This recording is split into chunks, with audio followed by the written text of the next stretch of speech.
will not allow them to cross IB. We will not allow. We will not never allow. दोस्तों, इस वक्त की सबसे बड़ी और सनसनीखेज खबर सीधे भारत बांग्लादेश सीमा से निकलकर पूरी दुनिया को हिला रही है।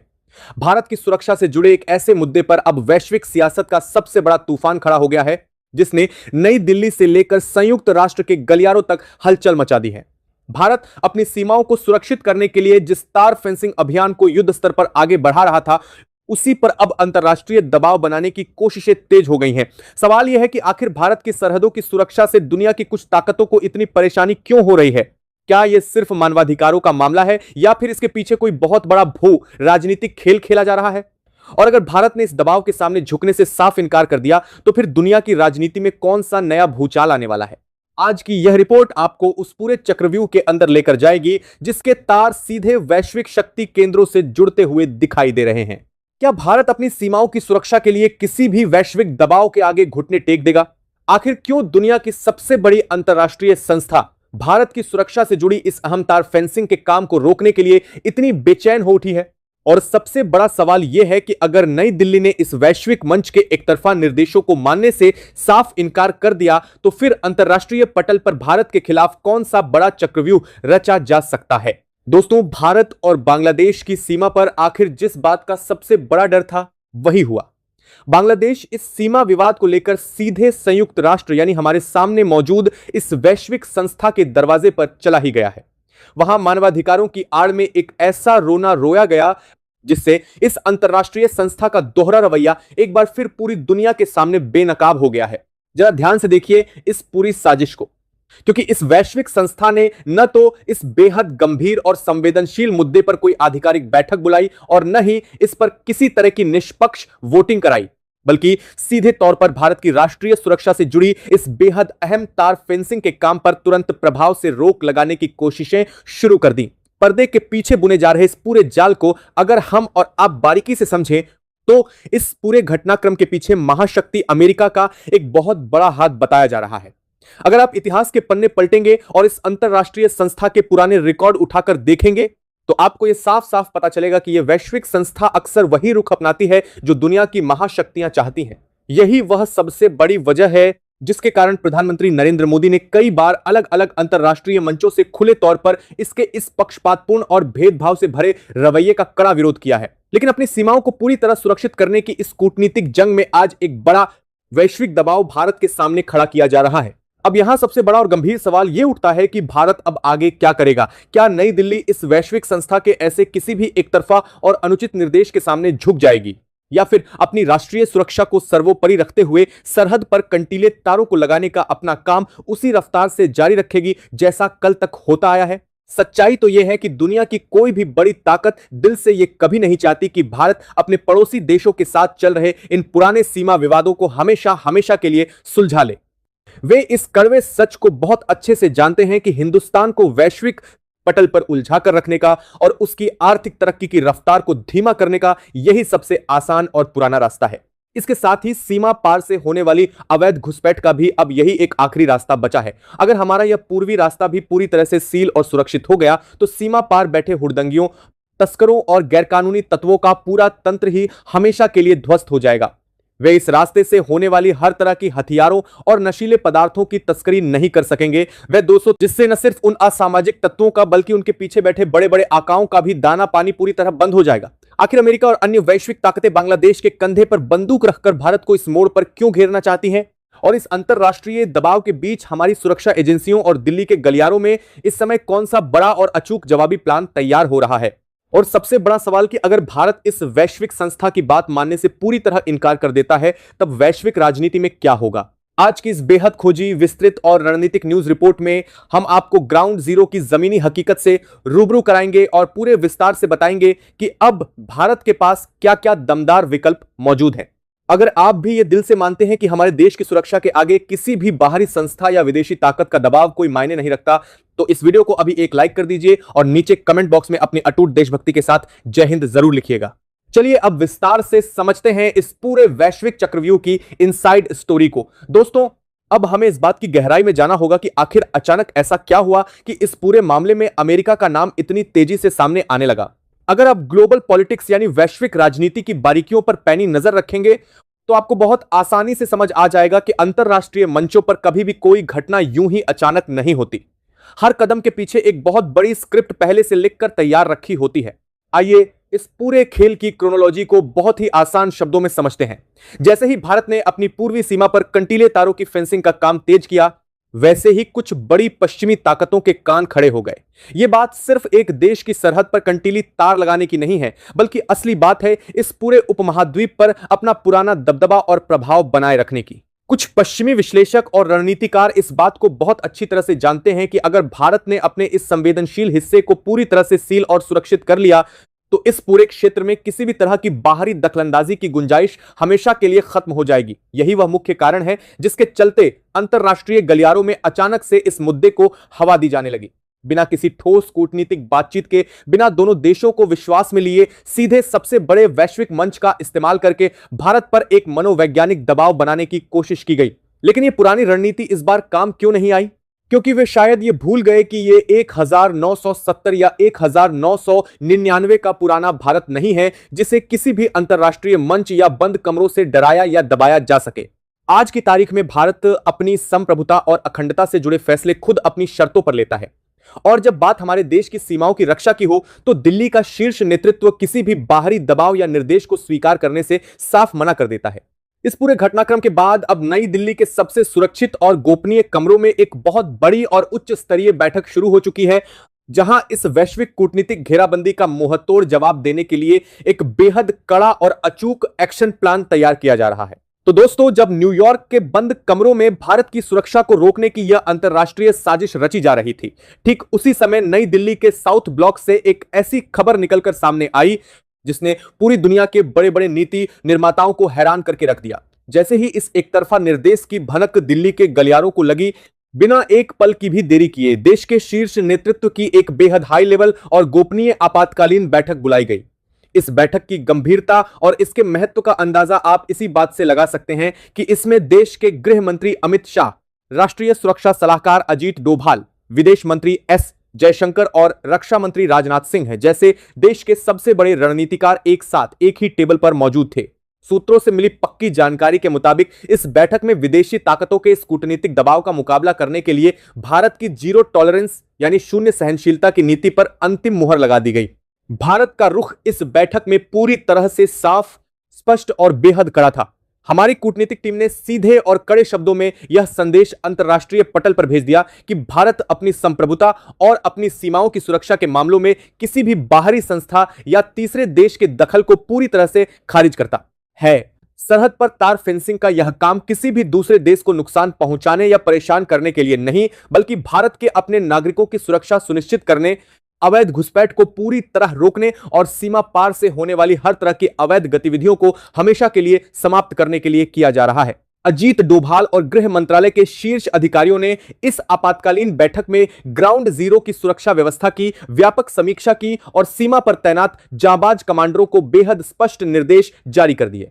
वह संदेश बहुत साफ था कि सरहद पर भारत की सुरक्षा से जुड़ी किसी भी बुनियादी संरचना के निर्माण कार्य की रफ्तार एक सेकंड के लिए भी धीमी नहीं होनी चाहिए। अंतरराष्ट्रीय मंचों पर कूटनीतिक मोर्चे को संभालने की जिम्मेदारी जहां विदेश मंत्रालय ने पूरी तरह अपने हाथों में ले ली है, वहीं जमीनी स्तर पर किसी भी अप्रिय स्थिति या उकसावे से निपटने के लिए सीमा पर एक अभूतपूर्व और अभेद्य सुरक्षा चक्रव्यूह तैयार कर दिया गया है। तो दोस्तों, अब आते हैं आज के सबसे महत्वपूर्ण तकनीकी और कानूनी सवाल पर, जिसका जवाब हर भारतीय जानना चाहता है। अगर भारत इस अंतरराष्ट्रीय मंच के किसी भी एक तरफा निर्देश या आदेश को मानने से साफ तौर पर इनकार कर देता है, तो अंतरराष्ट्रीय नियमों के अनुसार यह वैश्विक संस्था भारत के खिलाफ आखिर क्या कदम उठा सकती है? क्या वाकई यह संगठन मिलकर हमारे देश पर कोई बड़ी पाबंदी लगा सकते हैं, या फिर यह सिर्फ एक कागजी डर है जो हमें डराने के लिए दिखाया जा रहा है? आइए इसके पीछे के पूरे कूटनीतिक कानून को बहुत ही सरल शब्दों में समझते हैं। अंतरराष्ट्रीय नियमों और संधियों के मुताबिक अगर कोई देश इस संस्था के निर्देशों की अनदेखी करता है तो उसके खिलाफ मुख्य रूप से 3 तरह के कदम उठाए जा सकते हैं। इसमें सबसे पहला कदम होता है कूटनीतिक निंदा और निंदा प्रस्ताव लाना। सबसे पहले इस अंतरराष्ट्रीय मंच पर भारत के खिलाफ एक निंदा प्रस्ताव पेश किया जा सकता है, जहां कुछ विरोधी देश मिलकर भारत के इस कदम की आलोचना करेंगे और दुनिया के सामने उसे गलत ठहराने की कोशिश करेंगे। लेकिन इतिहास इस बात का गवाह है कि ऐसे खोखले प्रस्तावों का भारत जैसे मजबूत और आत्मनिर्भर देश पर कोई जमीनी या वास्तविक असर नहीं पड़ता। दूसरा कदम होता है आर्थिक प्रतिबंध लगाना। सैद्धांतिक रूप से नियमों के उल्लंघन पर किसी भी देश पर व्यापारिक या आर्थिक पाबंदियां लगाने की सिफारिश की जा सकती है। लेकिन आज का नया भारत दुनिया की 5वीं सबसे बड़ी अर्थव्यवस्था है। वैश्विक बाजार, बड़े बड़े उद्योग और पूरी दुनिया की सप्लाई चेन इस कदर भारत पर निर्भर हो चुकी है कि कोई भी बड़ा या विकसित देश खुद का भारी आर्थिक नुकसान कराकर भारत पर किसी भी तरह की आर्थिक पाबंदी लगाने का जोखिम सपने में भी नहीं उठाएगा। तीसरा और सबसे बड़ा कदम होता है सुरक्षा परिषद का दखल होना। किसी भी तरह की दंडात्मक कार्रवाई को जमीन पर उतारने के लिए या सेना भेजने के लिए मामला अंत में सुरक्षा परिषद के पास जाता है और यहीं पर विदेशी ताकतों का यह पूरा चक्रव्यूह ताश के पत्तों की तरह ढह जाता है।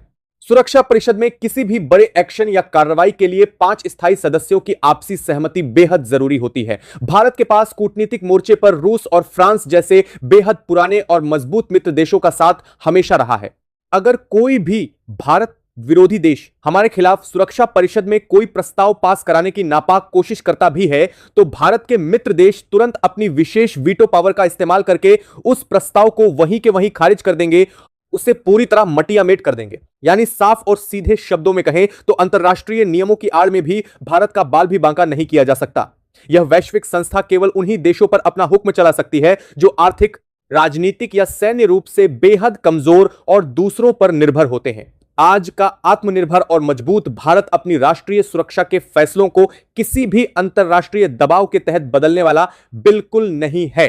तो दोस्तों, अब हमारे और आपके मन में यह विचार आना बेहद स्वाभाविक है कि इतिहास में जब भी किसी देश ने संयुक्त राष्ट्र यानी इस वैश्विक संस्था के ऐसे एक तरफा और पक्षपातपूर्ण आदेशों को मानने से इनकार किया तो उसके बाद उसका अंजाम क्या हुआ। क्या वाकई इस संस्था के पास इतनी वास्तविक ताकत है कि वह किसी संप्रभु देश को अपने फैसलों के आगे घुटने टेकने पर मजबूर कर सके? अगर हम वैश्विक इतिहास के पन्नों को पलटकर गहराई से देखें तो हमें ऐसे कई बड़े और ऐतिहासिक उदाहरण मिलते हैं जहां दुनिया के शक्तिशाली और स्वाभिमानी देशों ने इस संस्था के निर्देशों को रद्दी के टुकड़े की तरह डस्टबिन में डाल दिया और यह संस्था चाहकर भी उनका कुछ नहीं बिगाड़ सकी। इसका पहला और सबसे बड़ा उदाहरण खुद अमेरिका है। खुद को वैश्विक शांति का मसीहा और ठेकेदार कहने वाले अमेरिका ने कई बार इस अंतरराष्ट्रीय मंच के फैसलों को ठेंगा दिखाया है। जब इस संस्था ने साल 2003 में इराक पर सैन्य कार्रवाई की अनुमति देने से साफ मना कर दिया था, तब अमेरिका ने इसके किसी भी निर्देश की रत्ती भर भी परवाह न करते हुए अपने दम पर आगे बढ़कर इराक पर हमला कर दिया था। उस समय यह वैश्विक संस्था मूकदर्शक बनकर तमाशा देखती रह गई थी, क्योंकि वह बहुत अच्छे से जानती थी कि वाशिंगटन पर कोई भी पाबंदी लगाना या उसे रोकना उसके बस की बात नहीं है। इसका दूसरा सबसे बड़ा उदाहरण इजराइल है। मध्य पूर्व के इस छोटे से लेकिन बेहद शक्तिशाली देश के खिलाफ इस अंतरराष्ट्रीय मंच पर अब तक दर्जनों निंदा प्रस्ताव पास किए जा चुके हैं, लेकिन अपनी सरहद की सुरक्षा और अपने नागरिकों की संप्रभुता के मामले में जब भी इस संस्था ने इजराइल को रोकने या डराने की कोशिश की, उसने हर बार इन कागजी प्रस्तावों को सिरे से खारिज कर दिया। इजराइल ने दुनिया को साफ कर दिया कि उसके नागरिकों की सुरक्षा किसी भी अंतरराष्ट्रीय कागजी दस्तावेज या भाषण से कहीं ज्यादा महत्वपूर्ण है, और यही वजह है कि आज तक यह संस्था इजराइल का कुछ नहीं बिगाड़ सकी। इसका तीसरा बड़ा उदाहरण चीन और रूस है। दक्षिण चीन सागर के विवाद को लेकर जब अंतरराष्ट्रीय ट्रिब्यूनल ने चीन के खिलाफ एक बहुत बड़ा फैसला सुनाया था, तो बीजिंग ने उस फैसले को मानने से साफ इनकार कर दिया था और उसे महज एक रद्दी कागज बताया था। ठीक इसी तरह जब भी रूस के खिलाफ इस मंच पर कोई भी देश प्रस्ताव लाने की कोशिश करता है, तो रूस अपनी विशेष वीटो शक्ति का इस्तेमाल करके उसे वहीं मटियामेट कर देता है। इन सभी ऐतिहासिक और अकाट्य उदाहरणों से एक बात पूरी तरह साफ हो जाती है कि यह अंतरराष्ट्रीय संस्था केवल और केवल उन्हीं देशों पर अपना दबाव बना पाती है जो आर्थिक या सैन्य रूप से कमजोर होते हैं। लेकिन जब बात भारत जैसे परमाणु संपन्न दुनिया की 5वीं सबसे बड़ी अर्थव्यवस्था और एक बेहद पराक्रमी व आधुनिक सैन्य शक्ति की आती है, तो यहां आकर इस संस्था के सारे कूटनीतिक नियम धरे के धरे रह जाते हैं। भारत का गौरवशाली इतिहास भी यही रहा है कि हमने हमेशा वैश्विक शांति, भाईचारे और नियमों का दिल से सम्मान किया है। लेकिन जब बात हमारे देश की सीमाओं की सुरक्षा की आएगी, जब हमारी तार फेंसिंग को रोकने की अंतरराष्ट्रीय साजिशें रची जाएंगी, तो नई दिल्ली बिना किसी हिचकिचाहट के इन पक्षपातपूर्ण और भेदभाव से भरे निर्देशों को दरकिनार कर देगी। भारत ने पूरी दुनिया को यह साफ और कड़ा संदेश दे दिया है कि अपनी सीमा को पूरी तरह सील करना हमारा संप्रभु अधिकार है, और इस बेहद जरूरी काम को पूरा करने के लिए हमें किसी भी विदेशी संस्था या देश से कोई सर्टिफिकेट लेने की जरूरत बिल्कुल नहीं है। तो दोस्तों, इन सारे ऐतिहासिक सबूतों और ग्राउंड जीरो की जमीनी हकीकत को देखने के बाद अब पूरी दुनिया के सामने यह बात शीशे की तरह साफ हो चुकी है कि आज का नया भारत किसी भी बाहरी दबाव, धमकी या कूटनीतिक चाल में आकर अपनी राष्ट्रीय सुरक्षा से रत्ती भर भी समझौता नहीं करने वाला है। जो ताकतें कल तक यह मुगालता पाले बैठी थी कि वे अंतरराष्ट्रीय संगठनों का सहारा लेकर भारत की पूर्वी सीमा पर चल रहे इस बेहद महत्वपूर्ण और रणनीतिक काम को रुकवा देंगी, उनके सारे नापाक मंसूबों पर अब पूरी तरह पानी फिर चुका है। क्या सरहद पर पहरा देने वाले हमारे जांबाज जवानों के हौसलों को अंतरराष्ट्रीय दबाव की आड़ में कमजोर करने की कोई बहुत बड़ी वैश्विक साजिश रची जा रही है? आखिर क्यों भारत और बांग्लादेश की सीमा पर दिन रात मुस्तैद रहने वाली सीमा सुरक्षा बल यानी बीएसएफ के सामने कूटनीतिक दीवारें खड़ी करने की कोशिश की जा रही है? बीएसएफ और सबसे बड़ा सवाल यह है कि जब जमीनी स्तर पर देश की सुरक्षा को अभेद्य बनाने की बात आती है तो भारत का यह वीर सुरक्षा बल किस तरह विदेशी ताकतों के हर चक्रव्यूह को मटियामेट करने के लिए तैयार बैठा है? दोस्तों, इस समय पूर्वी सरहद से जो खबरें और इनसाइड रिपोर्ट्स निकलकर सामने आ रही हैं, वे किसी भी आम हिंदुस्तानी के कान खड़े करने के लिए काफी हैं। एक तरफ जहां हमारी खुफिया एजेंसियां और दिल्ली के नीति निर्माता वैश्विक दबाव का सामना कूटनीतिक मोर्चे पर कर रहे हैं, वहीं दूसरी तरफ ग्राउंड जीरो पर देश की संप्रभुता को बचाने की असली और सबसे कठिन जंग हमारे बीएसएफ के जवान लड़ रहे हैं। इस बात को हमें बहुत ही गहराई से समझना होगा कि भारत बांग्लादेश की यह सरहद कोई आम सीमा नहीं है। यह हजारों किलोमीटर लंबी एक ऐसी जटिल सीमा है जहां कहीं घने जंगल हैं, कहीं खतरनाक दलदल हैं, तो कहीं ऐसी नदियां बहती हैं जो हर मौसम में अपना रास्ता बदल लेती हैं। ऐसी बेहद चुनौतीपूर्ण और दुर्गम परिस्थितियों में कंटीले तारों की फेंसिंग का काम पूरा करना भारत के लिए कोई साधारण काम नहीं है, बल्कि यह देश की सुरक्षा के लिए एक अभेद्य कवच तैयार करने जैसा है। लेकिन इसी सुरक्षा कवच से उन विदेशी ताकतों को सबसे ज्यादा तकलीफ हो रही है जो भारत को हमेशा आंतरिक और बाहरी समस्याओं में उलझा कर रखना चाहती हैं। इस पूरे खेल को अगर आप ध्यान से देखेंगे तो आपको समझ आएगा कि सीमा पर कंटीले तारों को लगाने का विरोध असल में मानवाधिकारों की आड़ में किया जा रहा है, लेकिन इसके पीछे की असली कहानी कुछ और ही है। जब बीएसएफ के जवान सीमा पर अपनी गश्त तेज करते हैं और फेंसिंग के काम को आगे बढ़ाते हैं, तब सीमा पार बैठे असामाजिक तत्वों और उनके आकाओं के बीच हड़कंप मच जाता है। यह फेंसिंग सिर्फ लोहे के तारों का ढांचा नहीं है, बल्कि यह वह फंदा है जो अवैध घुसपैठ, मवेशियों की तस्करी, जाली नोटों के कारोबार और नशीले पदार्थों के काले धंधे को हमेशा के लिए दफन कर देगा। अंतरराष्ट्रीय मंचों पर जिस तरह से इस मुद्दे को तूल दिया जा रहा है और भारत की घेराबंदी करने की कोशिश की जा रही है, प्रोपेगेंडा मशीनों की नींद उड़ा दी है। जो अकाउंट, जो हैंडल, जो वेबसाइटें लगातार झूठी या भ्रामक खबरें परोसती थी, अब उनके हर पोस्ट का टेक्निकल फॉरेंसिक किया जा रहा है। किस शहर से, किस देश से, किस सर्वर के जरिए, किस कंपनियों की मदद से ये नैरेटिव चलाए जा रहे हैं, इसका एक इंटेलिजेंस एटलस तैयार हो रहा है। सूत्रों के मुताबिक कई ऐसे डिजिटल हब चिन्हित किए जा चुके हैं जो दिखने में न्यूज आउटलेट या रिसर्च प्लेटफॉर्म लगते हैं, लेकिन वास्तव में वे कुछ सीमित देशों के राजनीतिक हितों को आगे बढ़ाने के लिए डिजाइन किए गए टूल्स हैं। भारत की साइबर टीमें अब सिर्फ डिफेंस तक सीमित नहीं रहना चाहती, वे इन नेटवर्क्स को कानूनी, कूटनीतिक और टेक्निकल तीनों स्तरों पर बेनकाब करने की दिशा में बढ़ रही हैं, ताकि डिजिटल मैदान में भी खेल बराबरी की शर्तों पर हो, न कि झूठ और फंडेड नैरेटिव के सहारे। जब इन बाहरी ताकतों को यह एहसास हुआ कि जमीन पर फेंसिंग रुकी नहीं और डिजिटल स्पेस में भी भारत ने मजबूत कवच खड़ा कर लिया, तब उन्होंने एक और पुरानी रणनीति की तरफ रुख किया। कुछ चुनिंदा अंतरराष्ट्रीय थिंक टैंक से अचानक रिपोर्ट्स निकलने लगी कि फेंसिंग से लोकल इकोनॉमी पर क्या असर पड़ेगा, लोकल कम्युनिटीज की लाइफ कैसे बदलेगी, माइग्रेशन पैटर्न में क्या बदलाव होगा और इस सब का क्षेत्रीय स्थिरता पर क्या मतलब निकलेगा। सतह पर यह सब अकादमिक लगता है, लेकिन भारत के रणनीतिक जानकारों को अच्छी तरह पता है कि ऐसी रिपोर्ट्स का इस्तेमाल बाद में यूएन, ईयू या अन्य मंचों पर भारत के खिलाफ दबाव बनाने के लिए किया जाता है। यानी पहले थिंक टैंक, फिर रिपोर्ट, फिर सेलेक्टिव मीडिया कवरेज, फिर संसदों में डिबेट और आखिर में भारत से कंसेशन की मांग। यह वही पुराना प्लेबुक है जिसका शिकार पहले भी कई देश हो चुके हैं, लेकिन इस बार भारत ने तय कर लिया है कि इस स्क्रिप्ट को ज्यों का त्यों स्वीकार नहीं किया जाएगा। नई दिल्ली ने यह भी समझ लिया है कि सिर्फ रिएक्टिव रहकर यह जंग नहीं जीती जा सकती, इसीलिए अब एक प्रोएक्टिव कूटनीतिक मुहिम की तैयारी है। भारत अपने मित्र देशों, रणनीतिक साझेदारों और क्षेत्रीय सहयोग मंचों पर यह साफ करने जा रहा है कि फेंसिंग का लक्ष्य घुसपैठ है, न कि कोई समुदाय, और अवैध गतिविधियों के खिलाफ कड़ा रुख लेना हर जिम्मेदार राष्ट्र की बुनियादी जिम्मेदारी है। विदेश मंत्रालय की टीमें उन देशों के समक्ष डेटा रख रही हैं जो भारत के साथ व्यापारिक या सुरक्षा साझेदारी चाहते हैं और दिखा रही हैं कि किस तरह सीमा पार से होने वाले अपराध, नकली दस्तावेजों का नेटवर्क, ड्रग्स और हथियारों की तस्करी न सिर्फ भारत बल्कि पूरे क्षेत्र के लिए खतरा है। जब इन देशों के सामने हार्ड फैक्ट्स रखे जाते हैं तो उनका नजरिया बदलता है और यही वह soft power plus hard data का मिश्रण है जिसे भारत अपने पक्ष में इस्तेमाल करने जा रहा है। इस भू राजनीतिक शतरंज में एक और दिलचस्प चाल यह दिख रही है कि भारत ने अंदरूनी स्तर पर सीमा से सटे गांवों और समुदायों के साथ भी नए सिरे से संवाद शुरू किया है।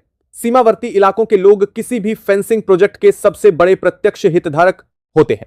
अगर उन्हें साथ लेकर चला जाए, उन्हें यह भरोसा दिया जाए कि उनकी रोजमर्रा की जिंदगी, खेती, व्यापार, रिश्तेदारी सभी के लिए व्यवस्थित और सुरक्षित रास्ते बनाए जाएंगे, तो विदेशी प्रोपेगेंडा को जड़ पकड़ने का मौका ही नहीं मिलता।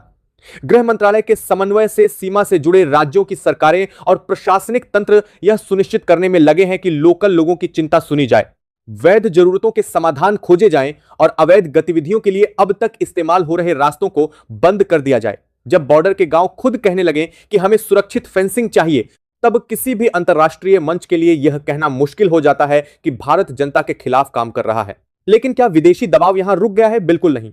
बयानों की भाषा अब और तीखी होती जा रही है। कुछ पश्चिमी राजधानियों से यह सिग्नल दिया जा रहा है कि अगर भारत नरम नहीं पड़ा तो कुछ ट्रेड प्रेफरेंसेस, कुछ निवेश पैकेज और कुछ रक्षा तकनीक सहयोग पर भविष्य में असर देखने को मिल सकता है। यह वही चिरपरिचित चाल है जिसमें विकास और सुरक्षा को आपस में जोड़कर किसी तीसरे देश पर दबाव डाला जाता है कि या तो हमारी लाइन मानो या फिर लागत उठाओ। लेकिन शायद यही वह क्षण है जहां भारत की नई आत्मविश्वासी नीति उभर कर सामने आती है। देश अब यह मानकर चल रहा है कि लघुकालिक आर्थिक दबावों के डर से दीर्घकालिक सुरक्षा हितों की बलि नहीं दी जा सकती, क्योंकि सीमा यदि एक बार कमजोर पड़ गई तो भविष्य में उसकी भरपाई किसी भी निवेश, किसी भी सौदे या किसी भी समझौते से नहीं हो पाएगी। इसी दौरान भारत के थिंक टैंक और स्ट्रेटेजिक कम्युनिटी के भीतर भी एक गहन मंथन चल रहा है। विशेषज्ञ यह विश्लेषण कर रहे हैं कि इस पूरे विवाद का असली केंद्र क्या है। क्या यह सचमुच सिर्फ मानवाधिकार और सीमा से जुड़े मानवीय मुद्दों की लड़ाई है या फिर यह आने वाले समय में बदलते शक्ति समीकरणों की झलक है?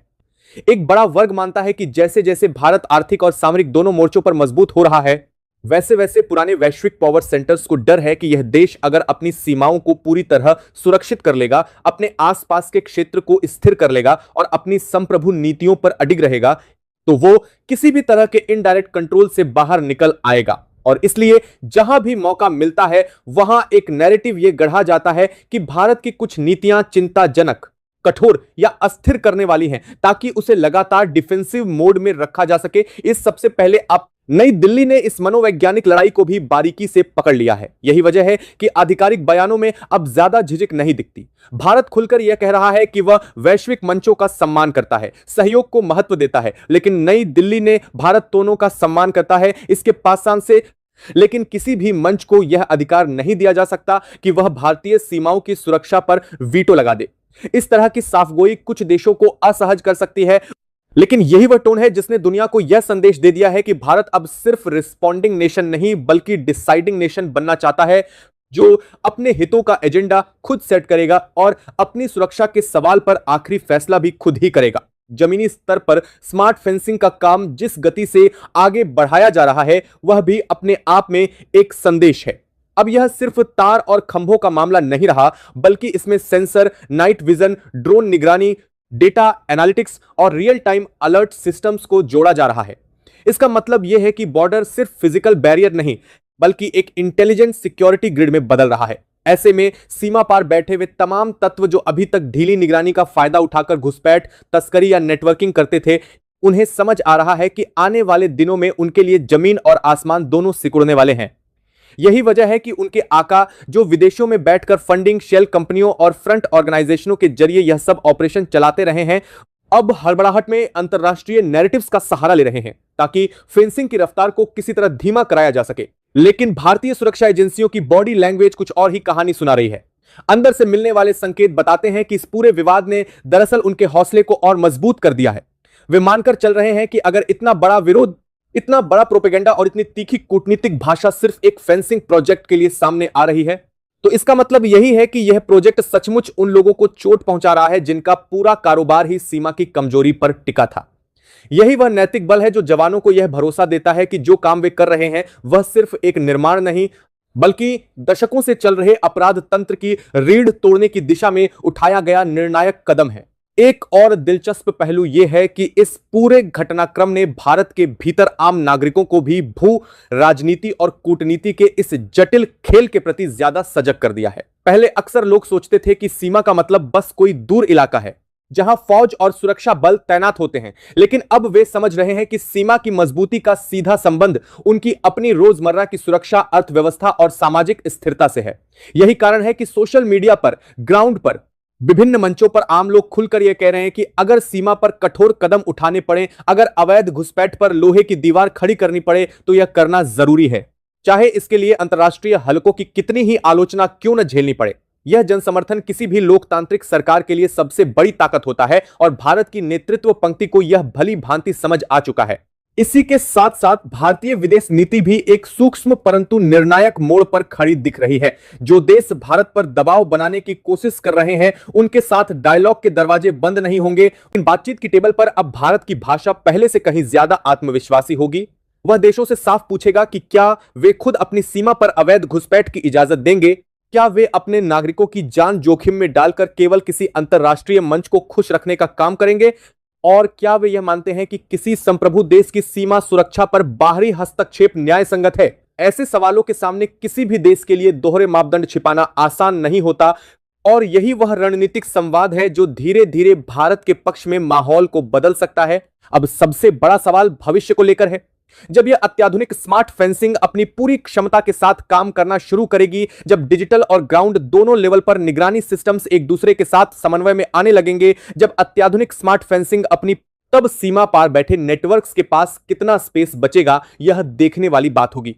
अभी वे अंतरराष्ट्रीय मंचों पर शोर मचा रहे हैं, रिपोर्ट्स लिखवा रहे हैं, भाषण करवा रहे हैं, लेकिन उस दिन जब उनके लिए सीमा पार एक एक कदम बढ़ाना मुश्किल हो जाएगा, तब उनके पास या तो वापसी का रास्ता होगा या फिर किसी और हिस्से में अस्थिरता फैलाने का नया ठिकाना तलाशने का विकल्प। जो भी हो, भारत ने साफ कर दिया है कि अपनी जमीन, अपनी सीमा और अपने नागरिकों की सुरक्षा के सवाल पर यह देश किसी भी खेल का मैदान नहीं बनने वाला। इस पूरी कहानी का सबसे बड़ा संदेश यही है कि चाहे डिजिटल स्पेस में कितना भी शोर मचाया जाए, चाहे कागजी रेजोल्यूशनों पर कितने भी सख्त शब्द लिख दिए जाएं, चाहे विदेशी थिंक टैंक्स कितनी ही रिपोर्ट्स तैयार कर लें, अंत में जमीन पर वही होगा जो एक संप्रभु राष्ट्र अपनी सुरक्षा के लिए सही समझेगा। भारत ने अपनी नीति और अपने इरादों से यह साबित कर दिया है कि वह न तो धमकियों से डरेगा, न प्रोपेगेंडा से विचलित होगा और न ही किसी कृत्रिम दबाव के आगे झुकेगा। सीमा पर फेंसिंग की यह कहानी दरअसल एक बड़े बदलाव की गवाही दे रही है, जहां भारत सिर्फ प्रतिक्रिया देने वाला खिलाड़ी नहीं बल्कि अपने हितों की रक्षा के लिए खुद मोर्चा तय करने वाला निर्णायक किरदार बनकर सामने आ रहा है। और यही वो बदलता हुआ भारत है जिसे नजरअंदाज करना अब किसी भी ताकत के लिए आसान नहीं होगा। अब देखना यह होगा कि आने वाले दिनों में जब भारत की यह अत्याधुनिक स्मार्ट फेंसिंग पूरी तरह से काम करना शुरू कर देगी, तब सीमा पार बैठे उकसावे वाले तत्व और उनके अंतरराष्ट्रीय आका क्या नया पैंतरा अपनाते हैं। लेकिन एक बात तो पूरी तरह से तय है कि चाहे कोई भी वैश्विक चक्रव्यूह रचा जाए, हमारी सीमाओं पर मुस्तैद जांबाज जवान और देश का शीर्ष नेतृत्व और हर चुनौती का मुंहतोड़ जवाब देने के लिए 24 घंटे पूरी तरह तैयार है। अगर आप भी भारत की संप्रभु नीति, हमारी सुरक्षा एजेंसियों के साहसिक फैसलों और देश की अखंडता पर पूरा भरोसा करते हैं तो इस वीडियो को ज्यादा से ज्यादा लाइक और शेयर जरूर कीजिएगा। देश की सुरक्षा, वैश्विक राजनीति और कूटनीति से जुड़ी ऐसी ही बिल्कुल सटीक, खोजी और गहराई से रिसर्च की गई रिपोर्ट्स को लगातार देखने के लिए हमारे चैनल को सब्सक्राइब करना बिल्कुल न भूलें। आप इस पूरे मुद्दे पर क्या सोचते हैं और क्या भारत को ऐसे किसी भी अंतरराष्ट्रीय दबाव की परवाह करनी चाहिए या नहीं? दोनों से बात आपके सीक्रियस किसी भी अंतरराष्ट्रीय दबाव की परवाह, अपने विचार नीचे कमेंट बॉक्स में पूरे जोश के साथ जरूर साझा करें। मिलते हैं अगले बेहद महत्वपूर्ण और खुलासों से भरे वीडियो में। तब तक के लिए अपना और अपने देश का ख्याल रखिएगा। जय हिंद, जय भारत।